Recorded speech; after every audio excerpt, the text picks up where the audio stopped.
If you haven't quite picked up on it yet, this is my all-time favorite, most comfortable t-shirt I own. And you can probably tell that because I wear it in almost every single video. But I swear I own more t-shirts than this.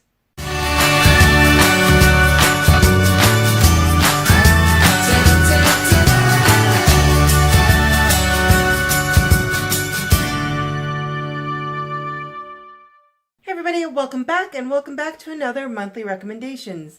Monthly Recommendations is a Goodreads group created by Trina from In Between Chapters and Kayla Rain. I will leave the Goodreads group as well as all of the links in the description below for you guys to check out.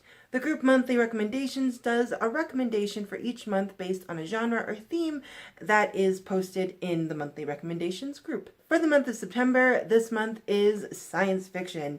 Now I have to admit, I don't read a whole lot of science fiction, even though a lot of my dystopians would actually fit into that science fiction genre, but I did manage to pick up a few that I could recommend for the genre of sci-fi. So the first one should go without saying, but that is The Lunar Chronicles by Marissa Meyer. This is a science fiction fairy tale retelling twist that takes place in almost like a futuristic world where there's like a new Beijing, there's also a colony on the moon, and so you have the lunars and then you have people on Earth.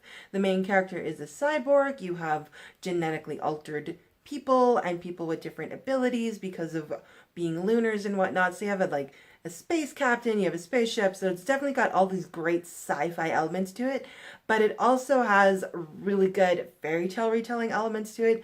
And I think my biggest draw to this series is the character development and the characters themselves. This has a fantastic ensemble of characters, and watching their growth and development throughout this entire book series was just absolutely amazing. And just, these are the second set of characters where I'm actually connected and emotionally connected to these characters. I typically don't get really connected with characters. I read, I enjoy their story, and then I move on. But The Lunar Chronicles is probably the second book series I've read where I've actually really connected with these characters and actually really cared what happened to them past reading the book. So I really connected well with these characters, and if you want great character driven stories, I would highly recommend The Lunar Chronicles by Marissa Meyer. Same thing along those lines is Stitching Snow by R.C. Lewis. Stitching Snow I read for the Booktubeathon, which I failed horribly at. Stitching Snow really surprised me. I wasn't sure what I was anticipating. I knew it was a sci-fi fairy tale retelling, obviously from the apple on the cover and snow.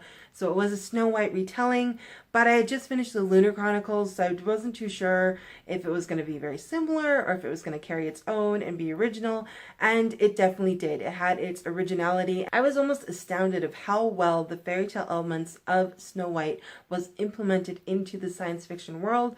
It takes place on different planets and different worlds. It has different people with different abilities, and it has androids and machines and robots and spaceships and all of that great sci-fi adventure with another fairy tale elements to it. And again, I definitely really liked the characters in this one, but I think it was the action and even some of the plot twists in it that I really enjoyed, and the way it was written really played well in my imagination, and I just thoroughly enjoyed it. I've already mentioned it a couple of times on recommendations lists, but I definitely pick it up. I don't think it gets enough hype on BookTube for the great story that it is. Another great book that I've probably recommended as well is Everland by Wendy Spinelli.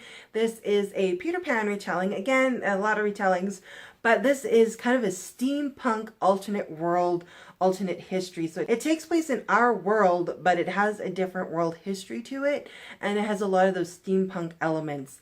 So it was definitely a world to get used to. It was hard to wrap your mind around what time period this actually was, because you think Peter Pan, so you think the original Peter Pan time setting, but then the Germans invaded with the bombings of London, you think World War II setting.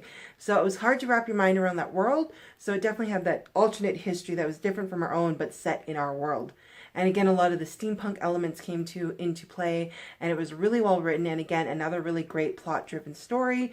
And I liked how you almost think you're losing sight of the main plot, but then the main plot kind of comes forward again, and it was just really well done how the story threads wove themselves together, so to speak. So again, another one I would highly recommend checking out. So getting away from the fairy tale retellings, I have another alternate history, and that is Wolf by Wolf by Ryan Grouding.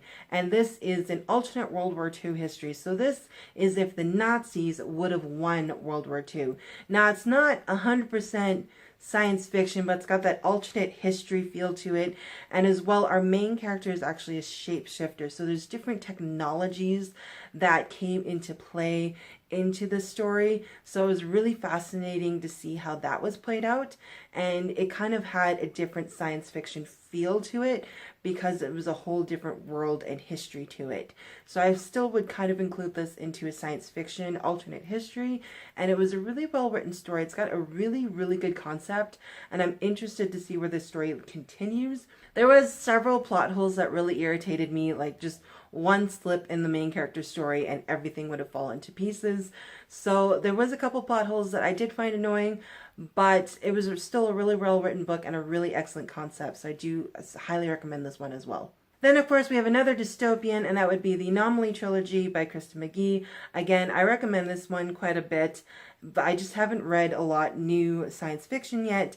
But this is a fantastic trilogy. It's got a great, great story arc. Like, the story writing in this trilogy is just phenomenal, how it comes full circle and it connects everything so well. And you got that post-apocalyptic world after a nuclear blast. You got advanced technologies. The main character herself is a genetically created human being. So you got a lot of different science fiction elements that play into this really well-written story. And finally, one I haven't mentioned quite a lot is the Amulet series by Kazuo Kibuishi. This is a middle grade science fiction graphic novel series, and I was blown away of how much I like this and how much I was actually surprised by it.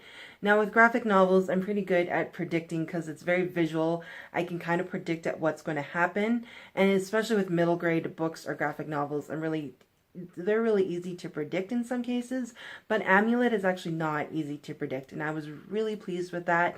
I was tired of predicting plot lines, and Amulet did not disappoint. It keeps you guessing, it keeps you going. It follows a young girl and her brother and her mother get pulled into this different world, and she has become a stone keeper.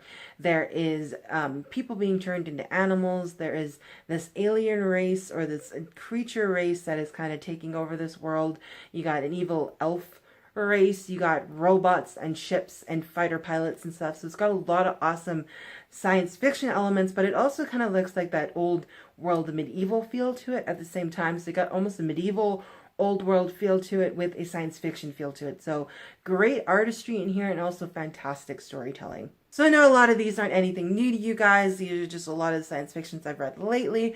Hopefully I will be adding to my science fiction list. I don't read a lot, but I want to change that. If you guys have any science fiction recommendations you'd like to leave me in the comments, feel free to do so. I will check those out. I always check out your guys' recommendations, so please feel free to leave them down below.